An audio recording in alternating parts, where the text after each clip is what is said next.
Welcome to the Smith Publicity, all things book marketing podcast. The best tips, insights, and advice from the best in the publishing industry. Welcome to the All Things Book Marketing Podcast from Smith Publicity. I'm Andrea Kiliany Thatcher, and I'm here today with Angela Maria Spring, owner of Duende District and a professional bookseller. Hi, Angela. Hi, Andrea. Thank you for having me. Absolutely. We actually met at a bookseller gathering in New York, and your project sounded so interesting. I knew that our listeners should hear about it. Why don't you tell us a little bit about Duende District and how you came to found the company? Sure. So Duende District is currently a mobile pop-up bookstore that is by and for people of color where all are welcome. And I founded it it's been crazy. It's been a crazy 8 months, but I just left my job as the floor manager at Politics Prose. It'll be almost a year. I left in the beginning of November. I've been in bookselling for about 17 years now, and I'm from New Mexico, and I've worked in New Mexico, New York City, and Washington, D.C.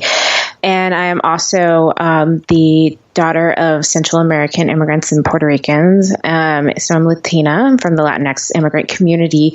And throughout my career, I haven't worked with that many other people of color, and particularly we don't tend to be in positions that are decision-making senior positions like buyers or, event planners. And there's also far too few of us who actually own bookstores. So I kind of decided to just do it and sort of start building not only a way to reach as many communities of color with a really quality, wonderful new bookstore experience, but also began creating a template that would really be people would be able to use all over the country if they wanted to start a bookstore, since a lot of us don't tend to come from, we don't have a lot of money. I have a lot of student loan debt. I feel like that's a huge millennial problem. Mm-hmm. So that's kind of what I've been building at the moment. Terrific. And just for people who might not be familiar, can you explain a pop-up store? Sure. So the pop-up store is you're basically a movable entity.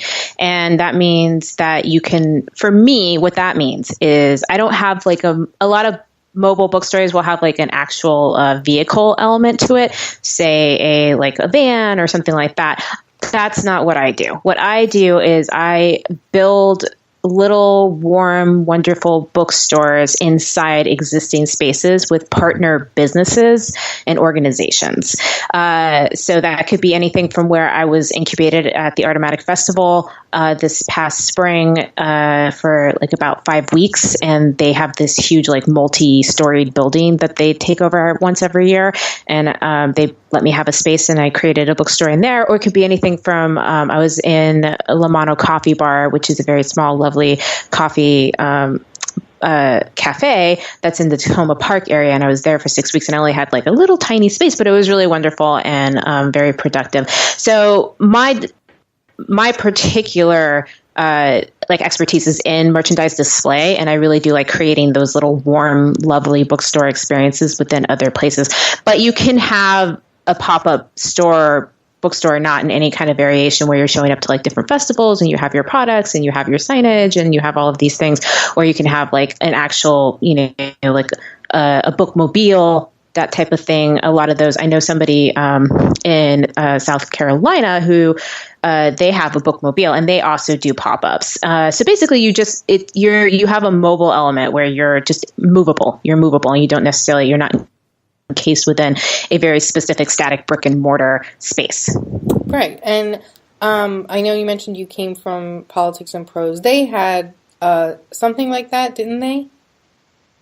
Well, Politics Prose has a fairly robust off-sites department, but that's not necessarily a pop. It is in the sense that they would show up, they would do private parties, and they had, staff, and they go and they kind of set up a table and books and stuff like that, which in the just very essence of being a pop-up, that is technically what being a pop-up can be. Absolutely.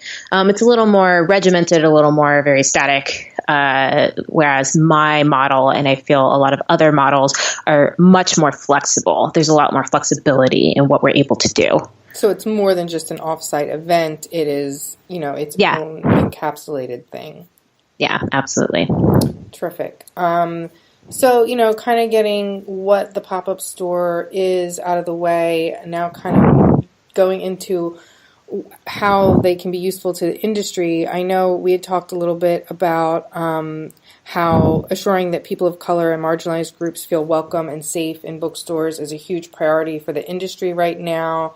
If people haven't heard Roxanne Gay's wonderful speech about this to booksellers last January, I recommend they look that up. It was a call to action. And I like to think that the book industry is trying to answer those needs and provide those safe spaces. How do you think Duende District does a better job of reaching minority populations than perhaps traditional bookstores have? Well, it helps that I myself have basically created an entire mission-based bookstore, and that mission, of course, is to serve people of color and in every capacity, as well as welcoming everybody to the experience. And in that I can go to different communities. That is also the kind of second prong of the being able to do that. And so when I think about where I'm going and what I'm doing, I am very much thinking about what community of color am I going to, and how can I make this a truly authentic, wonderful experience for them. For example, I was just in Hyattsville, which was a really wonderful experience, and I was able to work with the mayor, and we were able to, isolate a space. And I worked with a lot of different businesses, and we set up and I had a donated 1,600 square foot space, which was a lot. But we were able to do very specific community events, and we did it. And I went there specifically because they had just become a sanctuary city, and they have a very large Hispanic population. And so all of the programming that I did was very Hispanic and Latinx based. And we also sort of enfolded it within the mayor's own Hispanic Heritage Month activities. And so something like that is a much more unique way of being able to truly authentically reach communities of color. So, and that is not something I think you can necessarily do with just a static brick and mortar, because your first customer, like the customers that you're truly dedicated, are the customers that are specifically in your community, and that may or may not have a lot of diversity. And it may, but that might not be where, say, the bookstore owner comes from, and so they might have to learn how to make the store a better, more welcoming place. But if they're not starting from that place, it is a much more difficult, basically, way to get to more people. So. It's a difficult give and take. I was a bookseller for about 10 years, and I was working in a primarily Caucasian community, and it's sort of, we're all very into writers of color and supporting diversity, but you always have to be cognizant of stocking what sells, and so it can be hard to make a lot of diversity asks of a buyer when statistically they're not seeing those titles move. And how do we change that is just, something everyone's constantly talking about, I think. I hope they're talking about it. Well, I think one of the biggest ways to really do that is to just change the way that we think about selling these titles, and pushing back on this a little bit by having the store only carry titles by authors of color, and not really being like, I don't actually carry, since I'm pop-up, I just focus on front lists for the most part. Right. I have a little bit of backlist, but what I do is I don't really carry a lot of social justice titles. I don't really carry a lot of historically based things, and you're not going to see me carrying fiction that has a lot of different types of specific narratives. What I like to carry are books that are by really good authors who are people of color, who are telling stories that are just normal stories, but really well told and interesting and intriguing. And it is in changing the mindset of thinking there's sort of a mainstream idea of what types of stories that people of color can tell. And, and I'm coming at this as well as being a poet, where you're kind of only allowed to have this sort of oppressed storyline where, yes, absolutely, that's something that is present in our lives, but that's not we don't wake up every day and go, and now the oppression has destroyed me as a human being, and I cannot live anything beyond the lens of my oppression. We have experiences, but it's really hard. It makes it hard for, say, me as a poet to be, I feel like I have to be the best Latina poet ever because there's all these amazing Latino, and like, what is my story, you know, when I'm writing my poetry, how is it going to compare to these like amazing, you know, like Erica Sanchez or like, you know, like these just really, really wonderful poets. But, and there's so many of us, and you stop and think about that. Like there's not a lot of fiction out there by Latinx people, but there are a ton of Latinx poets. And you think about, well, where are we allowed to tell our stories? What is the mainstream acceptance? It seems to be in the area of poetry. And you don't really get a lot of else. I really struggle trying to find, and that is disappointing to me on a lot of levels. So it's really like, we have to change how we think about it. So it's not like, oh, I can't sell. I think this is across the board. This is one of the things we're trying to address, you know, with the American Booksellers Association and like just with the publishers, the idea that no, maybe you should just, sorry, hold on. It's the way that you're selling the book and the way that you're merchandising the book. If you just hand a customer 3 books that you love and two of them happen to be by people of color and they're just normal stories, you know, they're going to pick the one that you're really excited about. And it doesn't really have anything to do with whether that person's a person of color telling a very specific person of color story. Does that make any sense? I totally get what you're saying. I mean, I think there's been a lot of high-profile books that have been what you might call social justice stories, stories that have the person's ethnicity as a major plot point. But it sounds like you're talking more about just, you know, normalizing and representation of regular people, you know, of all colors and backgrounds in, I don't know, quote unquote, regular fiction. It's, you know, it's kind of like representation as with any other group. It's great to see LGBTQ characters that aren't just grappling with their sexuality. They're just living their lives and they happen to be LGBTQ. So it sounds like a similar thing. Absolutely. Yeah. The way that's how we normalize. That's how we normalize it. And that's what we want to do, right? That's the goal. Normalize it and be able to maximize, you know, how many quality stories we can put out there and sell as booksellers. I really appreciate that perspective. And so we were saying a couple things I wanted to explain to listeners. A lot of our listeners are authors who may not be, you know, savants of the industry. We were talking about frontlist and backlist. Backlist is books that were published prior to the current season, which is anywhere from 3 to 6 months. Some publishers work on 4 seasons. Some publishers work on 2 seasons. And so frontlist would be books that are coming out. Like, we're taping this in October, and our front list would be anything from August to December. And then also I wanted to have you discuss a little bit, if people aren't familiar with Latinx. Oh, yeah. You know, this is actually a very interesting topic, and one that's it's starting to become a little more sort of mainstream. I myself didn't start using the term until this past year. I like it because it does have, but I use it interchangeably. I think there are some people who use it exclusively. I use it interchangeably. I do like that it doesn't have a gendered sense to it, which is, I think, a large part of it. And that as soon as you have that's just the thing about Romance languages, and especially Spanish, where as soon as you have you have 5 people in a group, but if one of them's a dude, then you automatically have to switch. Then it becomes gendered. You have to go with the masculine tense. And so I like that this is a more all-encompassing term, and one that sort of pushes back against the patriarchal culture of Latino and of Latinx culture. And we need to start consciously pushing back against that, because that is something that is deeply ingrained in our culture.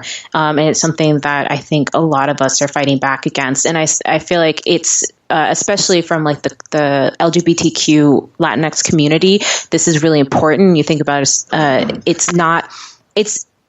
such an uphill fight for our culture, just to be accepting of anything that's not very the norm, and patriarchal in a lot of ways. And so they've really been doing a huge service to our entire culture to push these gender norms and to speak out against them. And so I am happy and I'm grateful for that. So I think the Latinx is a really great term. I really hope that it continues growing. And then I just need to figure out how to use it grammatically so it makes sense when I'm writing it in sentences about like, that's the only thing. And that's just like, that is literally just the weird poet language person. Like, but I think it's really great. And so absolutely. And if you can like read more articles about it, and you can, so I encourage people to do that if they're interested in learning more about it. Terrific. Thanks.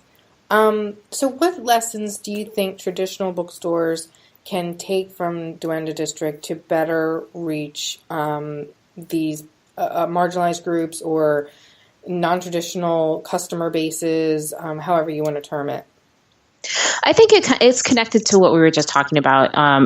What I'm basically doing is just flipping the sort of standard, right? Where it's like, I carry all people of color, and I hire a majority of people of color. So instead of just having it be kind of a more tokenist type of thing, but in doing that, I believe very firmly in show, don't tell. Mm-hmm. And so just by existing and doing what I'm doing, it's going to push on other people in the industry to pay more attention to how they hire, to how they carry books, to how they merchandise books. You think about like people of color often like they'll walk into a store and they'll ask like, hey, where are your African American books? And they'll be like, oh, it's somewhere in the back, or right. Something like that.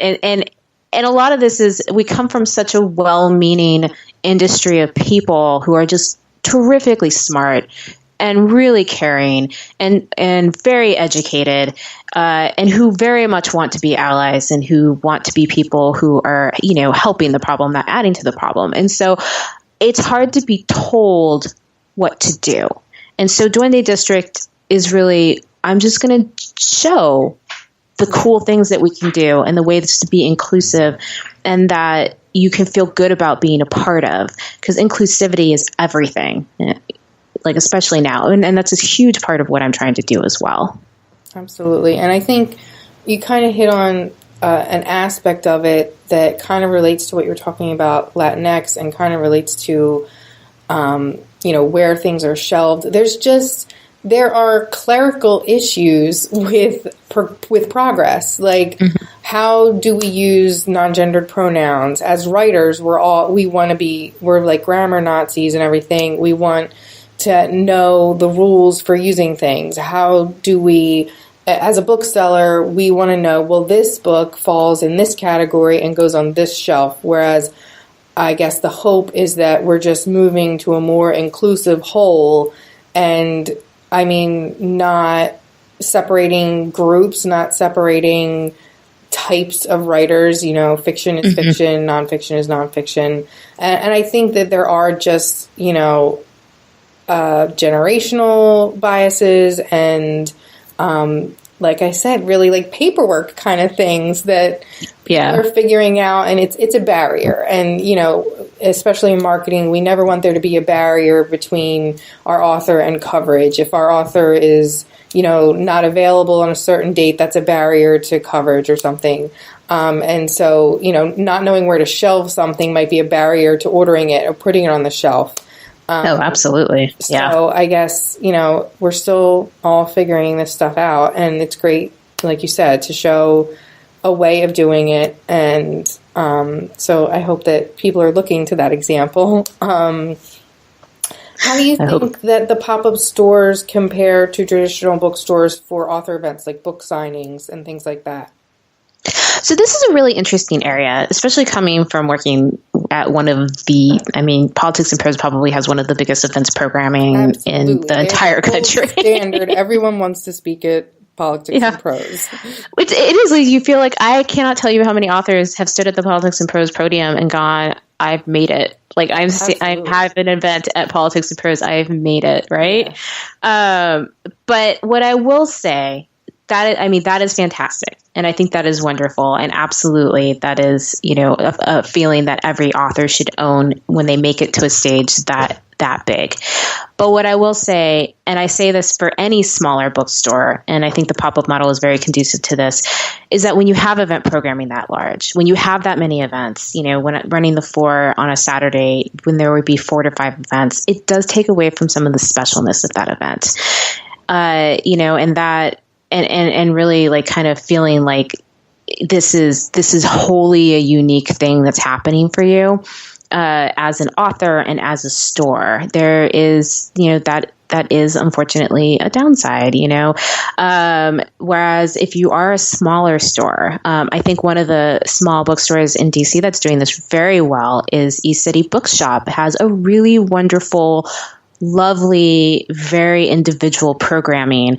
And yes, I'm in a city where we're competing against, basically everybody like knows Politics and Prose and like they want to go to Politics and Prose, and there's nothing wrong with that. But, Politics and Prose also gets like thousands of event requests every year. So there is absolutely room for the rest of the bookstores to get really fantastic quality events. I have an event coming up for a pop-up that I am super excited about, and it's with Tommy Pico, who is a fantastic poet and really just a true breakout star of 2017 with his book Nature Poem from Tin House. And it makes so much sense because when you think about the publishers, and the presses that are coming out with the freshest, most interesting, really wonderful, vibrant voices of color, it is the small presses, right? Yeah. And so, being able to have this connection with Tin House, and kind of these smaller publishers and being able to curate these events. So it's like, he's going to be reading with a really wonderful local poet, Gary Kay. And I'm so excited about this event, and I really hope that they're excited about it too. I know it's going to be super dynamic. It's going to be really fresh, really wonderful. And it's also going to be special because it'll be my opening night for my pop-up at the Writer's Center. And that is something that's really unique that they're not going to find anywhere else, that they won't even really find in another store, because I get to do this all the time. I get to offer like a really excited community something cool and an opening and a party every single time. So it always feels really exciting. It always feels really new. And that is very unique, I think, to the pop-up model. So I think authors, it's one of those things where I think the industry is starting to be like, okay, all right, pop-ups. Doing events with pop-ups. This is a thing. So I'm trying really hard to make it as easy as possible and say, I've got this venue. Right. I'm going to be working with, and, here's how many you'll see, this is going to be, here's the static time. I'm still trying to figure it out. I want to make it as easy for like the industry to be like, okay, yeah, I'm going to consider this mobile pop-up kind of like almost as if I would consider a brick and mortar bookstore. Right. But knowing that they're going to reach way different communities in really different areas. For example, I've got a partnership coming up in Anacostia with Mahogany Books, and I am so excited. Like we're sort of previewing it. We're working with the Anacostia Arts Center, and we're going to be doing a year-long pop-up. And this is like a really wonderful venue, and there isn't any bookstores in Anacostia right now. Kimon Freeman from WEAC Radio is trying to open up a used bookstore. He's still gathering money for that, but at the moment there are none there. So that is a market that absolutely they're already starting to reach, and we're able to do it because we are, like I am such a mobile sort of model. And think about that, like that's really important. And that's really special. And so any author that I have coming to that area, that's really cool. There's really not a lot there. I mean, they're going to be able to integrate a community and come to them and offer their experience to people who genuinely are thirsty for it and genuinely want it and can really learn from it as well. And also like just be able to frame everything that we do through them as well. And so it's just like everybody's learning from each other and everybody's having a unique, wonderful experience with each other. So I think that is, you think about like that. I mean, I don't know about other pop-ups necessarily, but that is a Duende District thing. That is like, absolutely. This is something you send your authors to Duende District, you're going to be reaching a different community, one that really wants it. And it can be kind of located anywhere in the, in my area, which is the D.C. Maryland-Virginia area. And so yeah, I think that's really important. And I think it's something that people are starting to do more. And I hope that I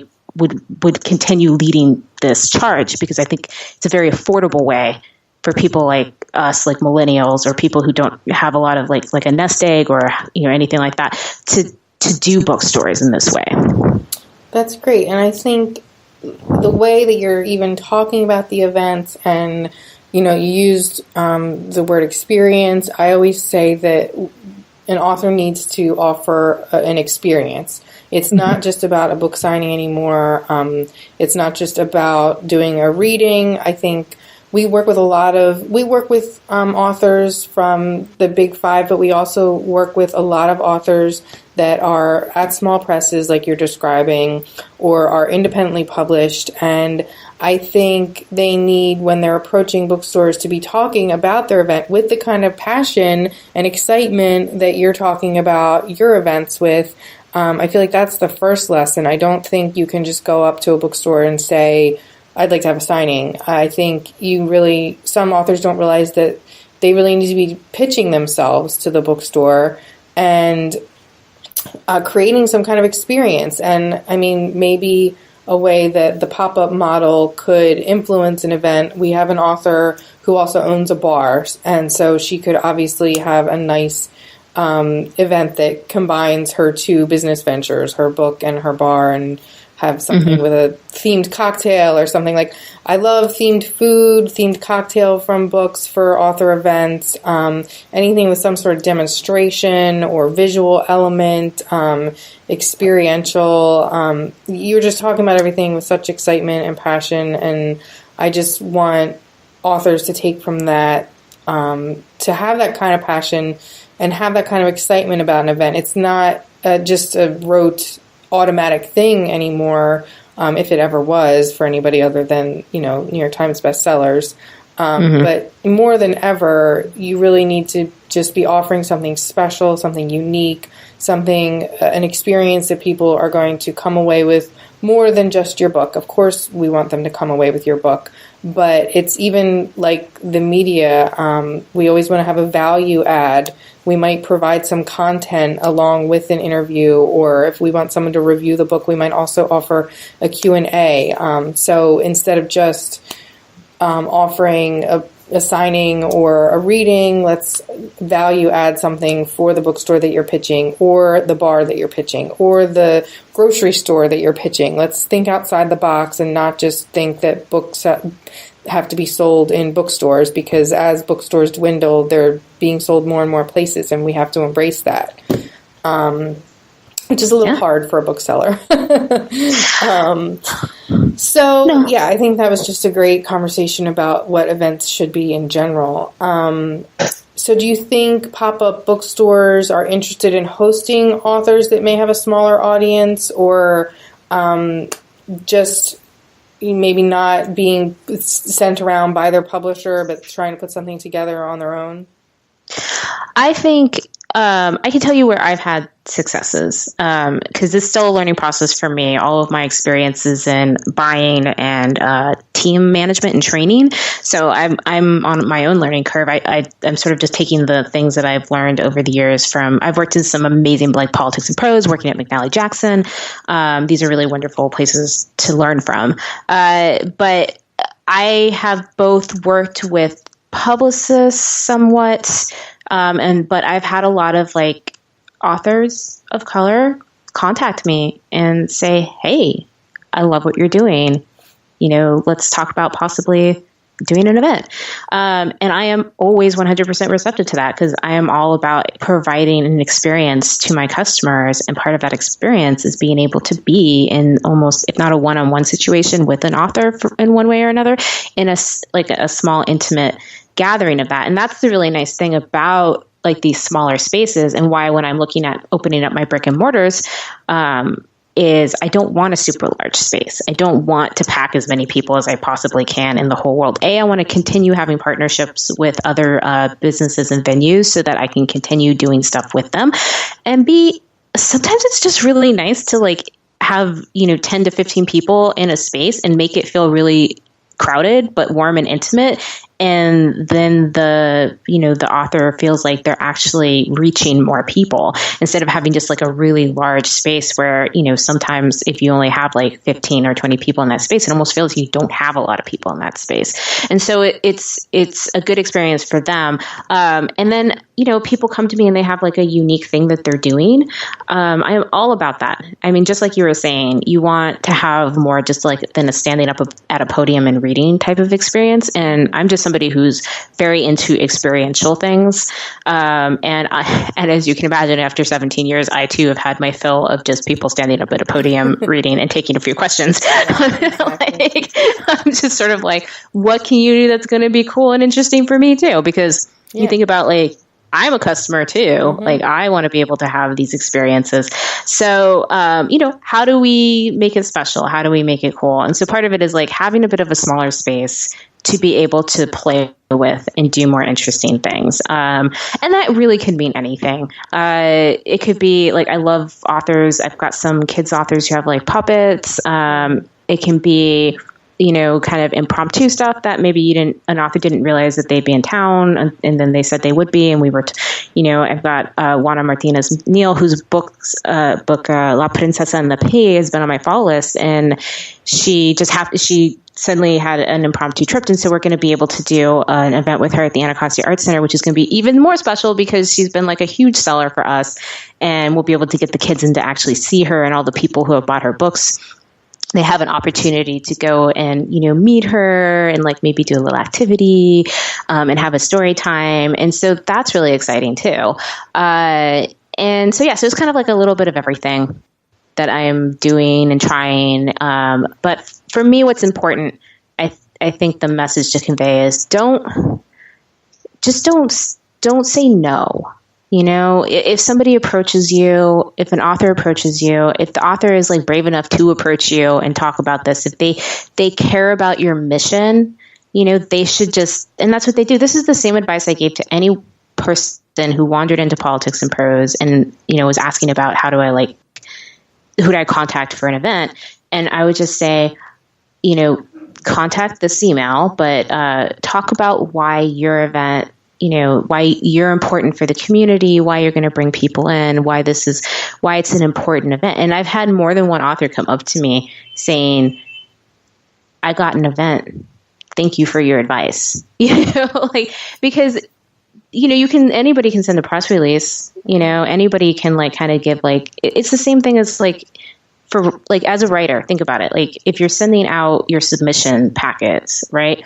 You could just send everything out and just have your straight one letter that you do, and you don't ever personalize it or talk about, the publication or anything like that. Or you can just make the effort to genuinely write something interesting or say something about the publication that you admire or something like that. That is going to make more impact on an editor, and maybe it's not going to get your work accepted necessarily, but they're going to remember you a little more and they're going to care a little bit more. So I feel like as an author, think about, if you want to be at a bookstore, think about it the same way as the submission process. You want to be remembered. The person wants to know why you want to do your event with them. Why would you want to do an event? I mean, for Duende District, it's a little obvious. I mean, there's not a lot of very specific bookstore venues that are very are buying for people of color. But I guess if it's a different pop-up, or if it's a smaller store or even a big store, that is the best advice I can give. Talk about why you love that store and why your event is going to be a special event there. That's awesome advice. And I always tell authors, don't let the first time you go in a store be to ask them to host an event. Try and develop a relationship. I mean, as a writer in your home community, you probably should already have a relationship with your local bookstore. You want them to, know you a little bit before you come in and want to have them help you with an event. And I loved everything you said about, making your case for what you'll do that's special and a special experience. And I know people are going to latch on to it if I tweet out advice on how to get an event at Politics and Prose. I won't put them on blast. I mean, that's true. But it's so true. That's literally, I remember I talked to both Susan and Abby, who had been previous event. I was like, this is what I tell This is what I tell them. And they're like, that's excellent. That's exactly what you should tell them. So like, it is like, that is definitely the advice. I feel like if anybody should walk away with anything. That's awesome. And I think our authors will really appreciate hearing that from somebody who's run those events, because, a lot of times they feel a little bit clueless about how to approach booksellers, especially like big ones like Politics and Prose. Mm-hmm. I think we've had a fantastic conversation. I'm so glad that we connected and got to talk about Duende District and just everything else that you're working on. Where can people find you and Duende District online? So I am on, they can always check my website. I keep it as up to date as possible with all my different events and goings on. And that is just duendedistrict.com. So DUENDEDISTRICT.com. And then I'm also on Twitter and Instagram and Facebook at Duende District. So it's actually pretty, as long as you know Duende District, even if you just pop it in there, I like pop up. It's a fairly unique name. But I also have an online newsletter if you want to sign up for that and keep track of my movements. Awesome. We have a slightly less unique name, Smith, but we are also at Smith Publicity on all social networks and smithpublicity.com, so people can find us. And we'll, of course, be putting this podcast up on our blog and everything. And if you wanted any more information on publicity services, you can always reach us at info@smithpublicity.com. Thanks so much for talking to us today, Angela, and I hope our authors get a lot of useful information out of our conversation. Yeah, thank you for having me. It was really fun.